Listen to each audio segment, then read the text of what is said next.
Welcome back to the Listen Nissim Show. I'm your host Nissim, and today we're sitting with Sarah from Sarah's Organic Gourmet. Sarah Rivka Zulauf started out in the entertainment industry, and she's now here in Los Angeles bringing light to the community. How are you today? Amazing. Baruch Hashem. Thanks so much for joining us. So let's start off with your family. Where are your grandparents from? Okay, I happen to be fourth generation American. Yes, but before that, Poland and Russia.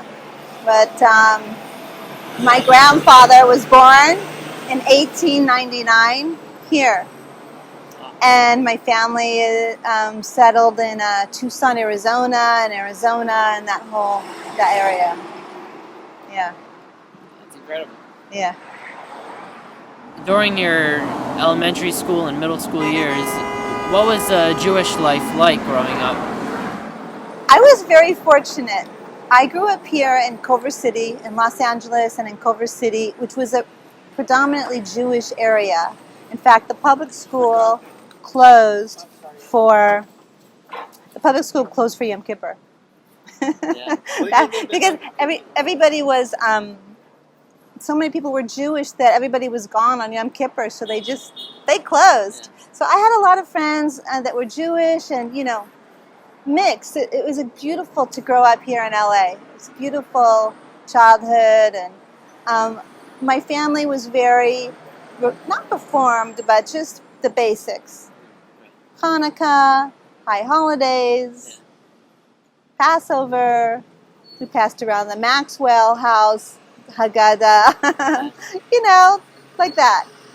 Though I was always seeking more. I always wanted to know what was the meaning. What was the deeper meaning behind all these stories? And what does it mean that we're Jewish? And why are we supposed to do all of these things? And I always wanted to know more. And I used to schlep all my friends to the temple that was very close to where we lived, Temple Akiva in Culver City. And we would go to. I would take us. Let's go. They're doing a youth night. They're doing a dance. They're doing all this stuff. And let's go. And so growing up, that was kind of my Jewish life. I was really always wanting to seek out more. Then I sort of became a teenager and grew and went to college after junior high, and I got a great job in the music industry, and that kind of put all my Jewish stuff on hold. I just really wasn't thinking about it that much anymore. I got this fabulous job in the music industry, and I was really enjoying that, and really it was a lot of fun. And so I have a whole story how I came back to it. I went out with a friend of mine that I used to go to junior high school with in Culver City. She played drums and I played guitar, and we used to try to put an all-girl band together. But anyways, she wanted to see how she could get into the music industry, so we ended up going out. And she was just talking about her dad loved to collect used cars, and her dad was letting her use this mint condition, new used car that she just got that was, I think it was like a Dodge Dart or some kind of funny car like that in mint condition. Not one ding, and she was all, talking about that. And right when we were talking about that, we got hit by a car. Yep, we got hit by a car accident. And I was working for Iron Maiden at the time, working for Iron Maiden Sanctuary Management. And I called and I said, you know what, I don't feel good. I got into a car accident yesterday, didn't go to work. I'm watching TV, and one of those commercials come on. Have you been injured in a car accident? Call the law too. And I was like, I'm going to call them. So I called them, two Jewish lawyer brothers, and they're like, yeah, we'll take your case. And they sent me a fax. There's a bunch of chiropractors. Just pick one from this list. So then I was living on Fountain and Poinsettia, right across from Rock and Roll Ralph's. Those who know. And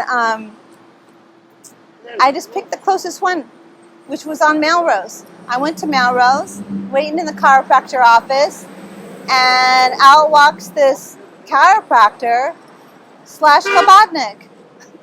He was wearing tzitzits, he was wearing a yarmulke, and he was like the whole Chabad package. And so he just started asking me questions about my Jewish connection, and I'm the one who has so many more questions than him. And so every time I had to go to the chiropractor for 3 months, and every time I went to the chiropractor, I had like this whole set of questions that I was asking. And his answers really resonated. And so he told me my answers are coming. They're all based on the wisdom of the Lubavitcher Rebbe. So within those 3 months, it happened to be that Iron Maiden decided to close their LA office, and I was out of a job. And so I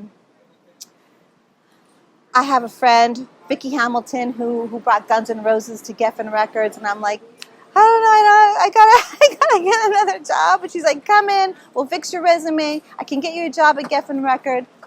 She did get me an interview at Geffen Records, and they were ready to give me the job. And the chiropractor and his wife had bought me a round trip ticket to go meet the Lubavitcher Rebbe. So I had this like sort of fork in the road in my life that was happening right then. And I was just like, Geffen Records, Lubavitcher Rebbe. And I said, you know what?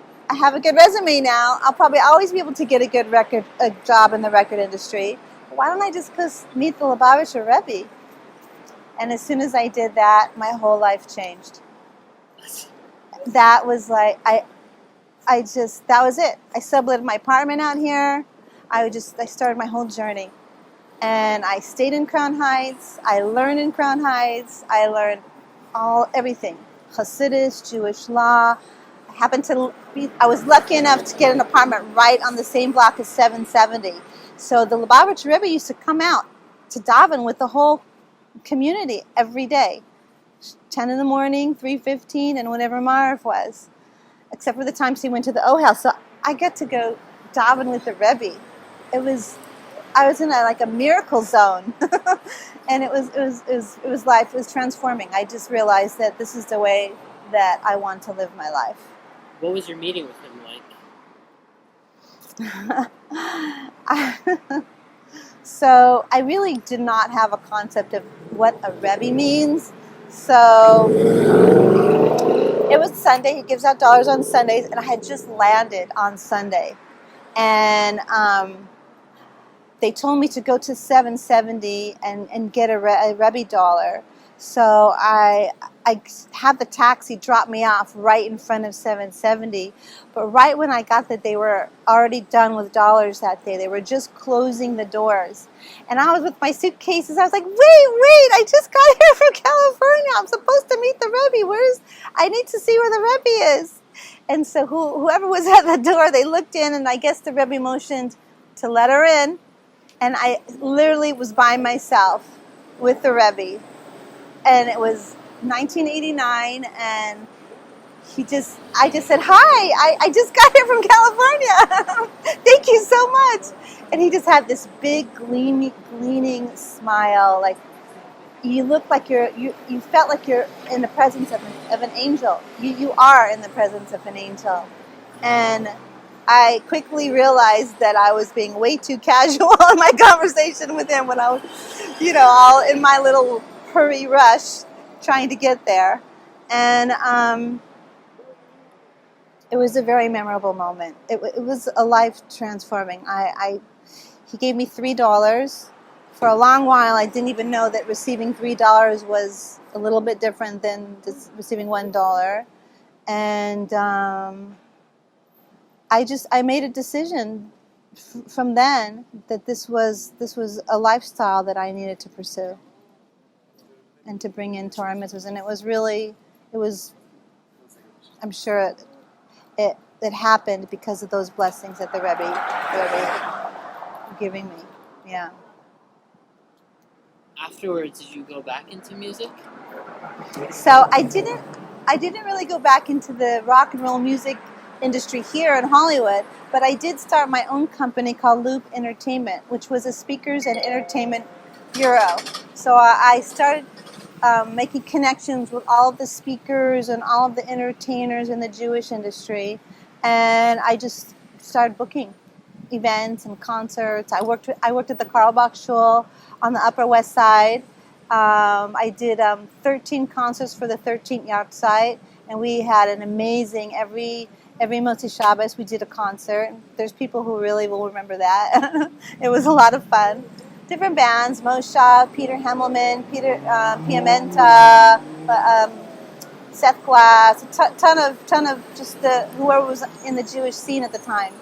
And so I really took that experience of my secular life and I integrated it into my newfound beautiful Jewish life. And so that's what I did that for 18 years. I still kind of do it. I just had somebody call me, Chabad on campus. They're doing they're doing their big event, and they want to have a big concert. So I still have my connections, and I call my friends, and we make it happen. Is that the Times Square Shabbaton? No. This is in New Jersey. It's Chabad on campus. Yeah. So they do a lot of great stuff. Yeah. About your time in Geffen Records, that's where you were in the beginning? No, actually, I never took that job because instead I went to go work at. I went to the Lubavitcher Rebbe and I stayed in Crown Heights. I didn't take the Geffen jobs. I only got the interview, but I did work for another company called Enigma Records, Restless, Metal Blade. I worked for Iron Maiden. My street cred, I actually was responsible for getting Metallica their first gig ever. Because I met the singer now of Megadeth in a college guitar class. Yep, and very interesting. The instructor of the guitar class went to the whole entire group and tested everybody, and came up to Dave Mustaine and to myself and said, "You guys are advanced, and everyone else is beginners. So you guys could just take a free period and do a composition, and I'll grade you on that at the end of the semester." And so I was working at this club called Radio City as a cocktail waitress, and at the time this was right out of high school, and right when I went to college, and he was forming Metallica at the time. And I said, "Hey, why don't you play at this club that I'm working at?" So he's like, "Okay, let me make an introduction for me." So I said, "Yeah, we'll do that." And the rest is history. Lars actually wrote about the first gig, in Billboard magazine recently. And I didn't even realize it was their first show until he started describing the whole show. And I was like, that's the show that I got them. I can't believe that. And so that's kind of a funny, cool thing you might not know about Sarah Zulauf. What was your experience in college that got you interested in the music industry? Yeah, so I've always been a music buff. I've been playing guitar since I was 11. I'm not just a strummer. I play arpeggio. I play intricate songs. I love busy music. I love jazz. I love also rhythm and blues. I love metal. That's where the guitar music really is at. So I've always been very into music, and God has blessed me enough to always find work and to do what I love to do. So I was blessed to be able to do that. And I went to college to sort of take business music courses, and I just was trying to absorb all of what I could to work in that industry. And then my friend, Brian Slagle, he started his own record label, and he got me a job in a record company called Enigma. And I was like his metal blade liaison. And we're going back, I used to attend all of the meetings, international, production, retail, press, all of the meetings, and I was the flow of information. I would get all the deadlines, and this was before Instant Messenger. So I was Instant Messenger, and I just used to make marketing reports of what every department is doing. And Metal Blade had their releases that were coming through Enigma, and they were also coming through Restless, their independent label. And so that was, and there was, and plus I was also working in the Restless record company with their releases. And I think we probably had a total of about 35 releases a month.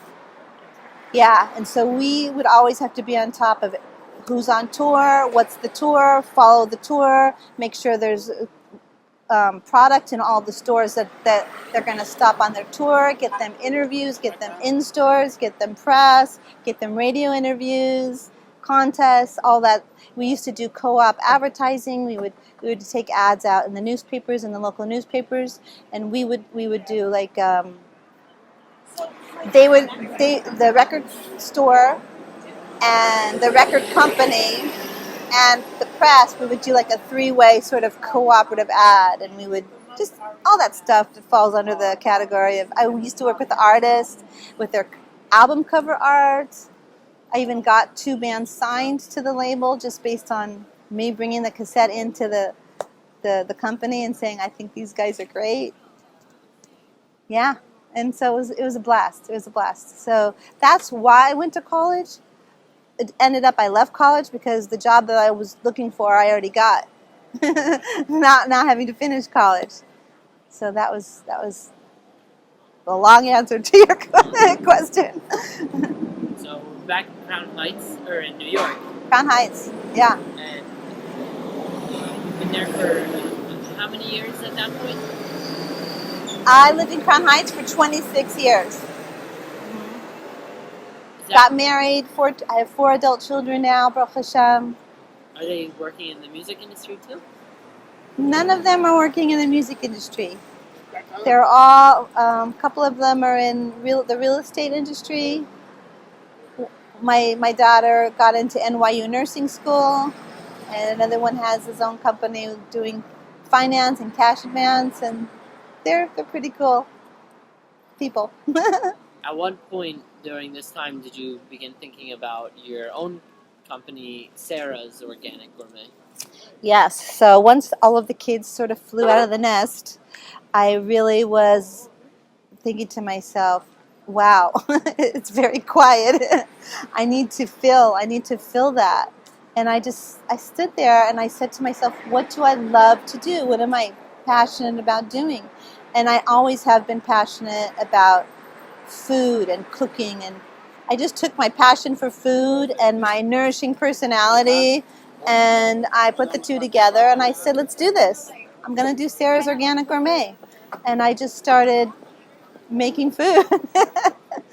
And then I moved here. 2 of my children had moved to LA, so I moved here.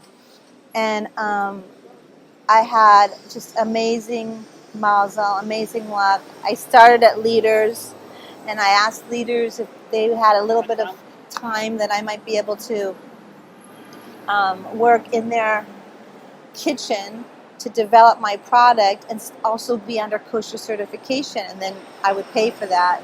And he was really nice, and he gave me some time in the kitchen, and slowly but surely, people started to know that Sarah's Organic Gourmet makes these little cookies and whole wheat biscotti cookies with organic, ingredients. And then I moved from Leaders to here to BB's.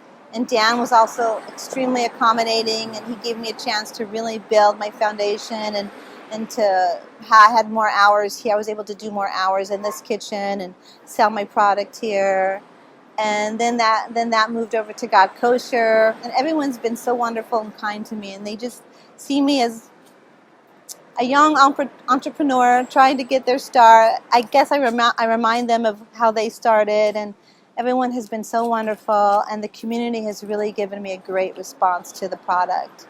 And so I have organic, vegan cheesecakes that are gluten-free. That's sort of like my signature item. I have biscotti, and plus I do meal plans. I also do meal plans for people, and based on their individual diets. How would you describe your target audience? My target audience is a busy professional who really doesn't have the time to source all of premium ingredients and create a menu for themselves for the week.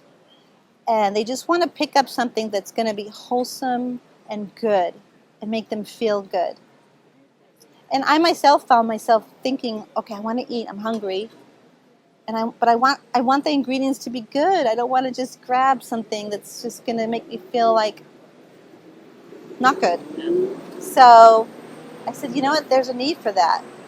So I developed my product based on that. That's my target market, is somebody who just needs to pick up some food or to have food delivered to them because they are busy doing their life and that's just not their thing. They're not going to go to a million different places to get all the different premium ingredients, and then they're not going to plan their menu, and then they're not going to spend hours cooking it.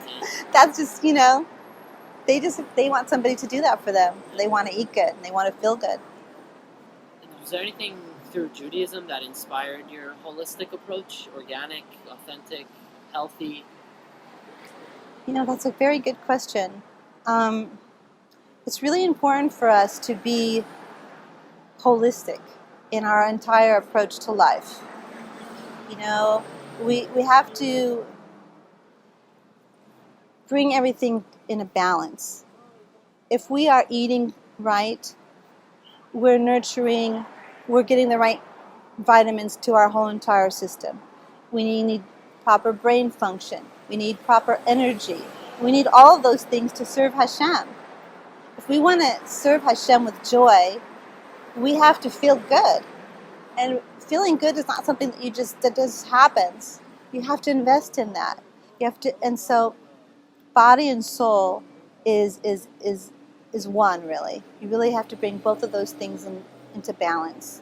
And so I think that's a very spiritual Jewish idea, is to make sure that we are constantly refining our physical and our spiritual world into a balance. And we need to eat right to do that. It's not going to happen if we're not eating right. We don't feel good when we're eating right, and it just leads to a whole downward spiral. Sometimes we have like a lot of sugar, and that sugar gives us like a high, a peak, and then it brings us crashing down. And sometimes we associate that crash into, oh my goodness, my life is terrible, and this is wrong, and that is wrong, and this is not happening, and this is not happening.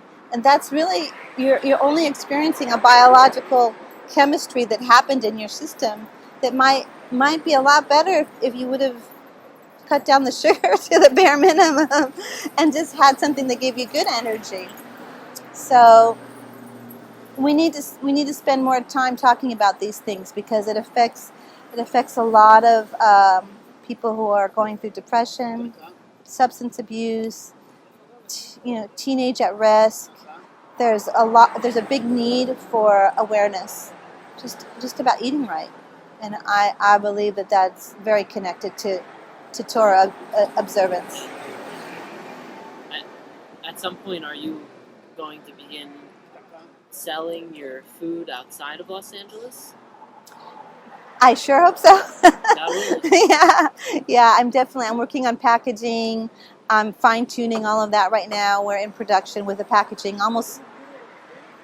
Everything is almost ready. And I have approached Whole Foods. They have expressed interest.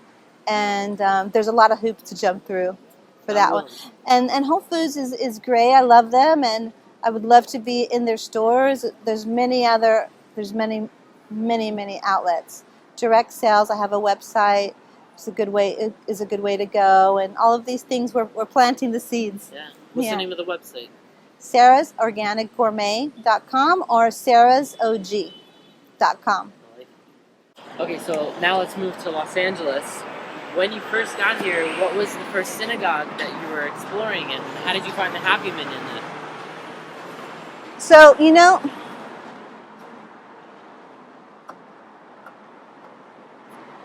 I have a dear friend in the Hollywood Hills, friends of the family. I was staying there, and just to sort of like plant myself and get my bearings. And then I actually found an apartment in the valley, and it was like quicksand for me.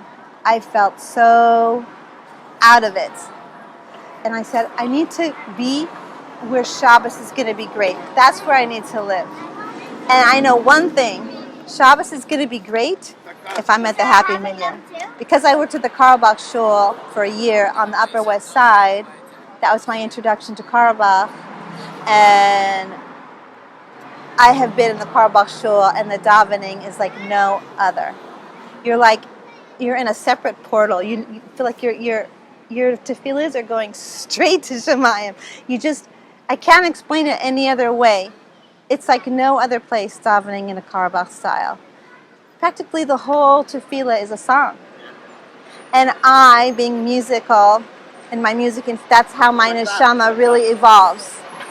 I love a synagogue where there's many songs and nigunim, and that's what you get when you're at the Carlebach Shul on the Upper West Side, and that's what you get at the Happy Minyan.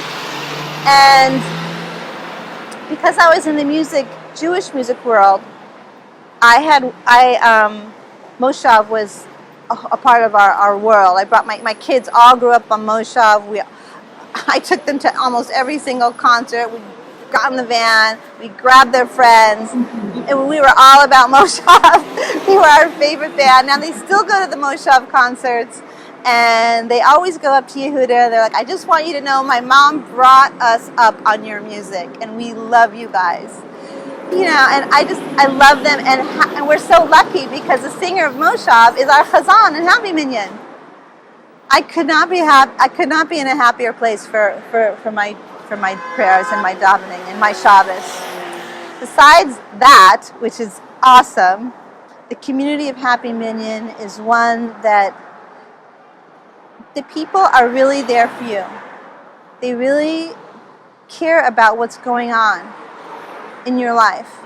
And I went through a little thing that was hard for me, and I couldn't believe the support I had from David Sachs, from Ben Zion. Everyone just sort of gathered around and said, this is going to be fine, and this is your safe place, and everything's going to be all right, and we're going to help you work it all out, and don't worry. I felt like I wasn't alone. I was part of a community who cared, and not only cared, but through action. And that's the Happy Minyan is a community, and people come from all over. Everybody hears about the Happy Minyan. You have so many different people coming to the Happy Minyan, and it's like this great electric concert that's happening. It's just, the place is jumping, dancing, and it's just, you walk in there and you look and everybody's smiling. And that's the kind of shul that you want to go to. And that's why I love the Happy Minyan so much. For our listeners who are unfamiliar with the Carlebach Shul in New York and the Happy Minyan in LA, how can you compare these two synagogues? Well, they're both based on Reb Shlomo Carlebach's Nigunim and teachings, Oliver Shalom. And I think everything just sort of flows from that place.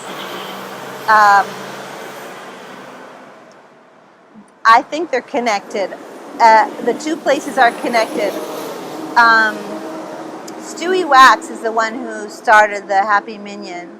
And he's one person who everybody introduced me to when I came into the Jewish world because of my music connection. They're like, you got to meet Stewie Wax. And he started the Happy Minyan. And as far as how they're connected, it's basically the connection is the soul of the whole place is Reb Carlebach, Oliver Shalom, yeah, and his teachings and his nigunim. He's like the Elvis. I call him the Elvis Presley of the Jewish music world. I've heard his music described as like simple, like the Beatles, in that the melodies aren't too complicated, and they're very effective and efficient. I call him Elvis Presley of the Jewish world because so many people everywhere, all over the world, use his songs, play his songs, make music, based on his songs. I mean, the greats, Avraham Fried, Mordechai Ben David, everybody, every shul that you can imagine has a Karlbach Nagunim in their tefillah. It always comes up. That's how fabulous and amazing, and how his Nagunim resonates with the soul. Yeah. When you are at a shul that isn't musical, how do you justify that experience after being so closely tied to the Karlbach experience? It's so hard. I really feel it. And I have friends and on the other side of town, and I love them, and I love spending time with them, and I love the other shuls too. But it's really different. It's for me, it's really different if there's not a lot of singing and it's just more of the davening. Then I'm spoiled. I guess I'm spoiled because I love the Karlbach so much that when I don't have that, I feel it. I definitely feel it. Yeah. I know on the men's side of the mechitza we have great dancing and singing. Is the experience similar on the woman's side? Just complete smiles. Everybody looking at everybody else, and smiles are contagious. And the smiles lead to dancing too. And we're dancing and we're going around and we're arm in arm and we're dancing right along with the guys. It's great. The energy is contagious. It can't be that you're just gonna sit and stay in your seat. You have to get up. You have to. It's part of the experience. It's a magnet. It is.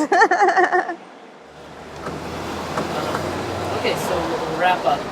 But before we wrap up, can you give us a glimpse into the future of any projects you're working on, food or music-wise? Let's see.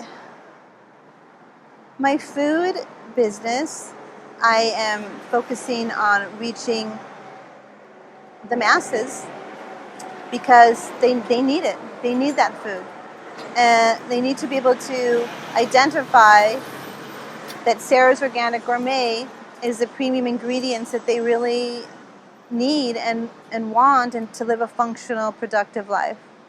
So my vision is that I really cover nationwide, even international at some point. So, and with the music is just kind of speckled. Since I worked in that industry, and then I worked in the Jewish industry, people know about me, so they'll call me up.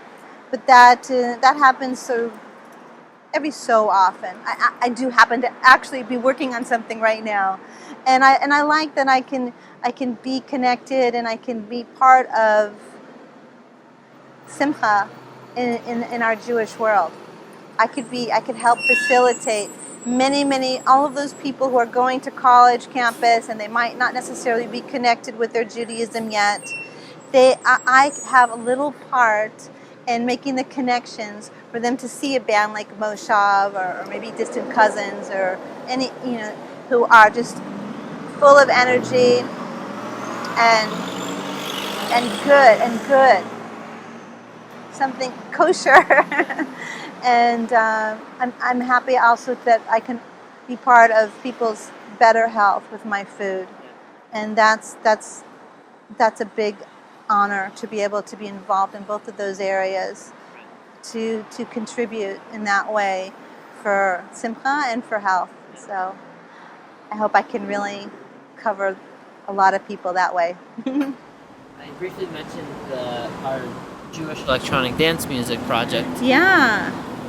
Just to get your thoughts on it before we wrap up. Our mission is to infuse the secular Jewish life, using that term very carefully, with the incredible value that this Karlbach and Sephardic, all these Jewish songs and prayers bring to combine them authentically. Maybe is there anything you can talk about? Is there a need for this blend of authentic Judaism and secular hints? Yeah, first of all, I wish you the greatest success, because I really believe that we have to be able to communicate to people in their language. So if we are communicating to youth, and that's what they love to do, is what is it, EDM, Yeah. electronic dance music. If that's where they sort of evolve, and that's where they vibe, and that's what they love to do, then we can't just sort of like outcast them. Oh, that's, all the negative ideas that are associated. No, we have to open our arms. We have to embrace everybody, and we have to know how to do that with love and with how they communicate that love, their love, whatever they love. I think it would be great. I think it creates a foundation for people and a bridge to walk across, for people to feel comfortable, to get a little taste of Judaism in their sort of vibe. I think it's a fabulous idea. I really wish you great success. You should be Mitzliach as well. Amen. You're bringing a lot of light to the whole world very soon, God willing. Where can our listeners who use Instagram find you? Yes, Sarah's Organic Gourmet. I have my website, sarahsog.com, and that's where they can find me.